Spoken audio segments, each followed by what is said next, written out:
초대 교회를 향한 핍박과 고난으로 인해 많은 그리스도인들이 자신의 믿음을 버리고 다시 유대교로 귀의하는 현상이 발생하기 시작했습니다. 따라서 흔들리고 있는 믿음의 공동체를 다시 세우며 견고하게 이끌어 가야 할 책무가 있는 교회에서 말씀을 전해야 하는 사람들의 역할은 더욱 커져만 갔습니다. 이에 히브리서는 유대교로 돌아가려는 사람들에게 천사나 모세나 여호수아, 거룩한 제사장, 멜기세덱 등의 유대교 유산들보다 예수 그리스도가 훨씬 뛰어나신 분이심을 증언하고 있습니다. 예수 그리스도, 그분은 참 제사장이시며 모든 제사와 율법을 대체하시고 새로운 언약을 세우신 분이십니다. 그러므로 그분을 구주로 믿는 그리스도인들은 구약시대의 많은 인물들처럼 믿음을 굳게 붙잡고 현재의 환난과 핍박을 견뎌내어야 합니다. 이처럼 히브리서는 예수 그리스도를 중심으로 구약으로부터 지금까지 역사를 더듬는 과정을 통해 세상의 그 무엇보다 탁월하신 예수 그리스도, 그분만이 참된 진리가 되심을 확고히 해주고 있습니다. 처음에 심은 것들은 연약할 수밖에 없고 미약할 수밖에 없습니다. 그래서 초대교회 역시 세상의 박해에 흔들릴 수밖에 없었는데 예루살렘 교회 지도자이자 예수님의 부활 사건을 직접 목격한 야고보는 길이 참고 마음을 굳건하게 하라며 야고보서를 쓰게 됩니다. 예수 그리스도를 부인하라는 배교의 유혹이 늘 있었던 시대 속에서 끝까지 인내하는 믿음, 즉 행동하는 믿음을 강조하고 있는 야고보서는 행함이 없는 믿음은 죽은 믿음이라고 강하게 말하며 그 중요성을 강조하고 있습니다. 사도 바울처럼 믿음의 시련이 인내를 만들고 고난 역시 축복임을 알았던 야고보는 핍박받는 성도들에게 세상의 풍파에 떠밀려 다니지 말고 굳센 믿음과 구체적인 실천으로 이 땅에 하나님의 나라가 속히 임하도록 강권하고 있습니다. 세상은 급변하고 삶은 갈등과 문제의 연속이지만 그렇기 때문에 더욱 서로에 대한 인내와 기도로 승리할 것을 권면합니다.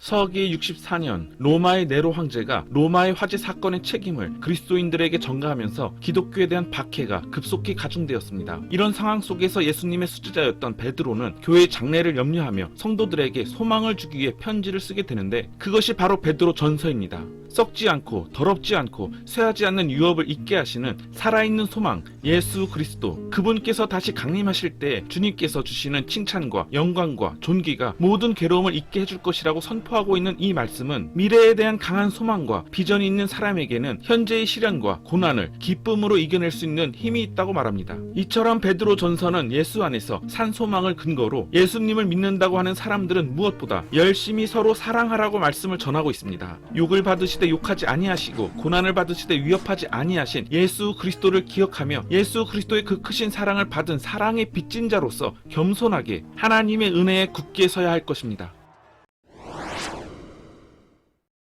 성경은 하나님께서 우리에게 친히 쓰신 사랑의 편지이자 미래에서 온 편지입니다. 그러나 사탄은 첫사람 아담을 유혹하기 시작해서 노아의 시대 때는 멸절에 가까운 하나님과의 단절을 깨하였고 욥을 시험했던 사탄은 지금도 쉬지 않고 열심히 일하고 있습니다. 그러나 수많은 유혹과 쉴 새 없는 해방이 있음에도 불구하고 믿음을 지킨 자들에게 베드로는 하나님의 도우심이 함께하심을 강조하며 끝까지 그 믿음을 지키기를 당부합니다. 오늘날과 다름없이 거짓 교사가 난립하는 당시 상황 속에서 거짓 가르침의 유혹에 빠져들지 말고 주님의 반석 위에 굳게 서라고 권면하고 있는 베드로 후서는 성도들에게 덕이 있는 행동을 촉구하며 거짓 가르침에 의한 무질서한 생활과 주님의 재림의 의구심을 전하는 사람들을 책망하며 환난 가운데 끝까지 겸손하고 경건한 생활을 하도록 권면하고 있습니다. 하나님의 약속은 어떤 이들이 더디다고 생각하는 것처럼 더딘 것이 아니라 오직 주께서는 우리를 위하여 오래 참으사 아무도 멸망하지 아니하고 모두 회개하기를 원하십니다. 그분의 오래 참으심이 우리의 구원이 될 것입니다.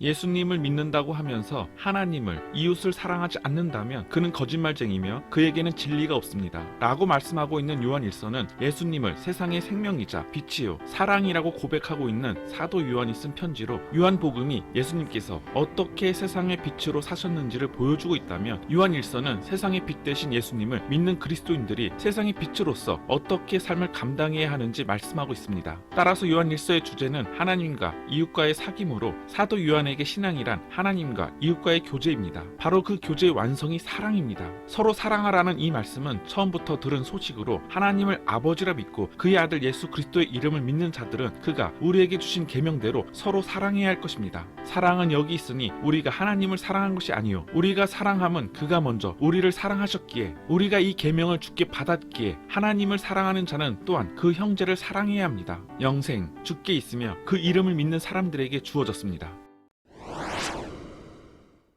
요한 2서는 사도 요한이 특정 부녀와 그의 자녀들이 속한 공동체에 보내는 서신으로 이미 택함을 받아 주의 자녀가 된 성도들에게 거짓 가르침으로부터 자신을 지키라는 당부와 그들의 삶을 격려하는 내용이 담겨 있습니다. 그리스도인이라면 마땅히 형제를 사랑해야 함과 동시에 바른 진리를 따르지 않고 예수 그리스도를 부인하는 자들에게 단호하게 대처하라는 요한 2서는 사랑과 공의에 대한 말씀으로 교회 안에 있는 사람들과 교회 밖의 사람들을 성과 속으로 구분하라는 말씀이 아니라 당시 예수 그리스도의 신성만을 지나치게 강조한 나머지 육체로 오신 예수님을 부인하는 사람들이 있었기에 바로 그런 거짓 가르침으로부터 자신을 지켜야 한다고 당부하고 있는 것입니다. 물론 그리스도인들은 예수님을 믿건 안 믿건 간에 온 세상 사람들을 그리스도의 마음으로 품어야 합니다. 하지만 잘못된 교리로 믿는 자들을 넘어뜨리려 하는 거짓 교사들로부터는 돌아서서 예수 그리스도 안에서 바른 진리를 가지라는 강력한 권고와 교회에 대한 깊은 애정이 담겨 있는 말씀이 요한 2서입니다.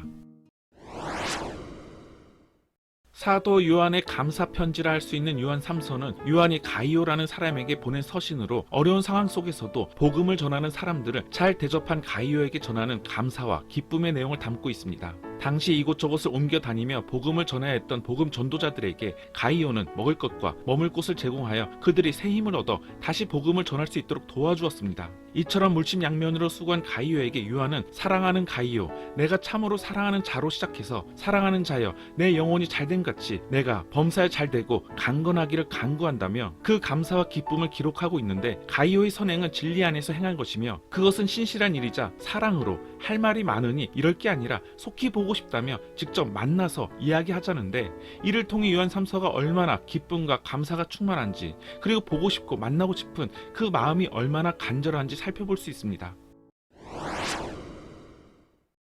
예수님의 동생이 썼다고 알려진 유다서는 교회가 박해를 받고 성도들 가운데 배교하는 이들이 발생하는 영적 싸움의 현장 가운데에서 어떻게 믿음을 굳게 지킬 수 있는지를 가르쳐주고 있습니다. 어려움에 처한 교회 소식을 들은 유다는 믿음의 도를 지키기 위해 악한 세력과 힘써 싸우라고 당부하며 환난과 핍박 가운데 흔들리는 마음을 바로잡고 믿음의 선한 싸움을 싸울 것을 강조하는데, 크나큰 시련 속에서도 복음 위에 고난받고 때로는 순교에까지 이르는 이를 믿음의 눈으로 바라볼 수 있도록 권면하고 있습니다.